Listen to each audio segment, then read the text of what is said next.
A very eventful year has just passed. The common man has reaffirmed his belief in democratic values and restored our distinction as the largest living democracy in the world. On this occasion, each one of us has to ask ourselves in all humility whether we have followed the inspiring example set by the leaders of this ancient land. Have we comprehended the new national ethos and adequately responded to it? In this context, it is disappointing that the professional classes as well as business and industry have not shown sufficient evidence of their being prepared to accept their share of national responsibility. The future is unfolding it. What are our immediate preoccupations and aspirations for the future? The coming elections to the state assemblies afford an occasion for all political parties to prove their dedication to democracy and cleanliness in public life. What is important is not the result but how it is achieved. The campaign must be conducted with dignity only on the basis of clear-cut programs and policies. Once again, our voters will have the option of choosing not their masters but their servants. We must in the past prove ourselves a mature people pledged to the processes of democracy and the democratic way of life. Our people should be enabled to exercise their franchise without fear or hindrance. My government will guarantee this, the basic birthright of every eligible voter. Let the free will of the people prevail and all will be well, whatever the result. This is my firm belief. Many problems loom large on the horizon. We must face them with courage and self-confidence. Some frustrated and desperate elements in our society today were determined to scuttle the principles of our democratic way of life and destroy the very fabric of our secular society. While every one of us is entitled to freedom of expression in appropriate forums, no one should be permitted to drag each and every issue of the streets, excite dormant passions, advocate disrespect for law and order, and incite violence. Such a policy of unwarranted confrontation backed by provocative action on the slightest pretext is a challenge we as citizens of a free country need to face with determination. Let not a few misguided and disgruntled sections of society imagine that they can hold the rest of us, the law-abiding citizen, to ransom. This will not be allowed. The post-emergency climate has been congenial for reconciling fundamental freedoms and open society with egalitarianism and social justice. This is the first Republic Day with which my 10-month-old government is associated. Let us not judge them hastily. Let us rather take note of which has been achieved. It has restored to public life the essential attributes of a mature democracy. On the economic front, my government has sought to concretize the Gandhian concept of employment-oriented rural development and to bridge the socio-economic disparity between the urban and the rural areas. For the first time since independence, our political life is not dominated by one monolithical political party. Today, men of good conscience, but with varying shades of political opinion, are working together for the good of the nation. This is in itself a great achievement. Let us not isolate and exaggerated honest difference of opinion and unwittingly perhaps undermine the principles of collective responsibility on which good government is based. For once in our history, we stand united as a nation. India is one country and Indians are one of people. Let no one underestimate our strength or take us for granted.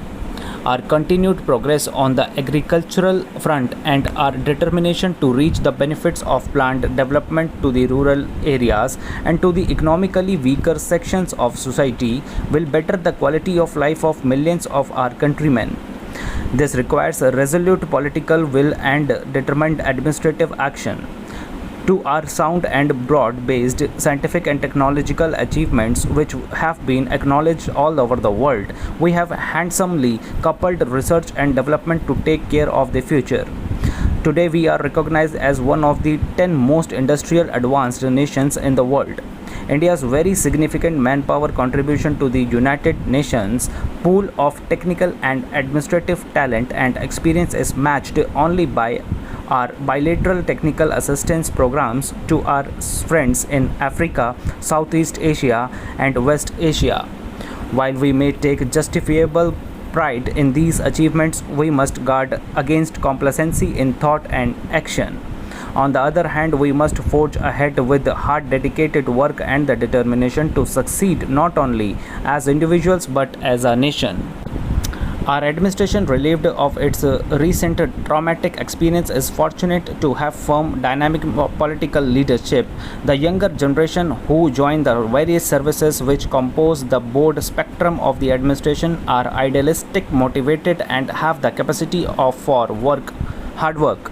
Let us forge out of these qualities a result-oriented instrument to implement our plans for the future and to build the country of our dreams now onwards.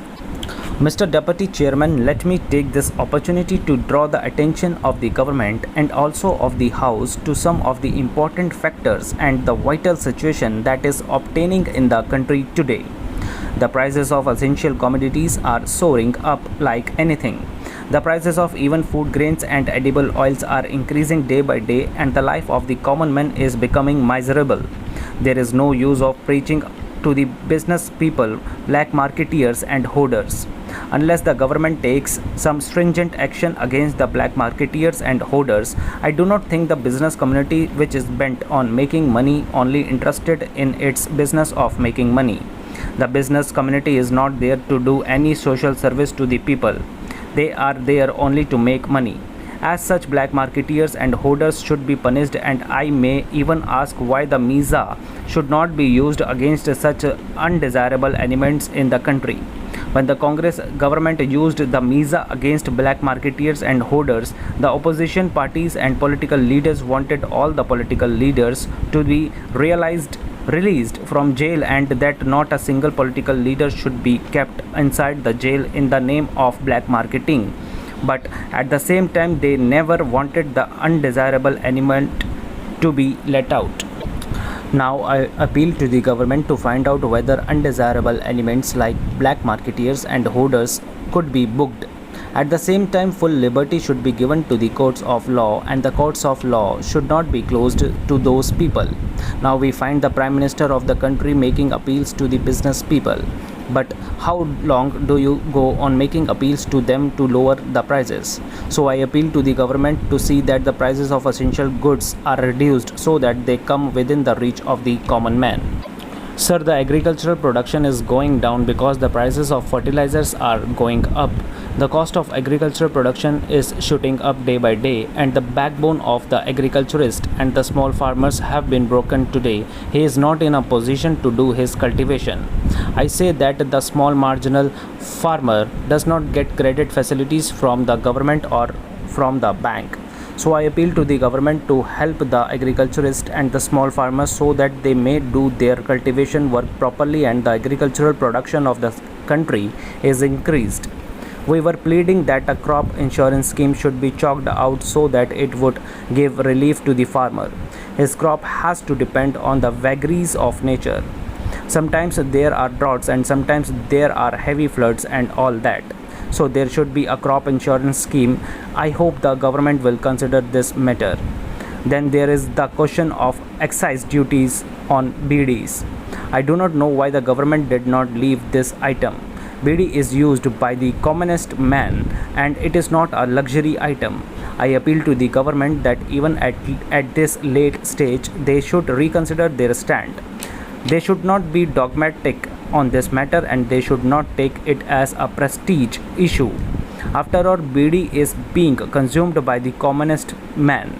Lakhs and lakhs of people are dependent on BD for their livelihood. They are working as BD workers in BD factories.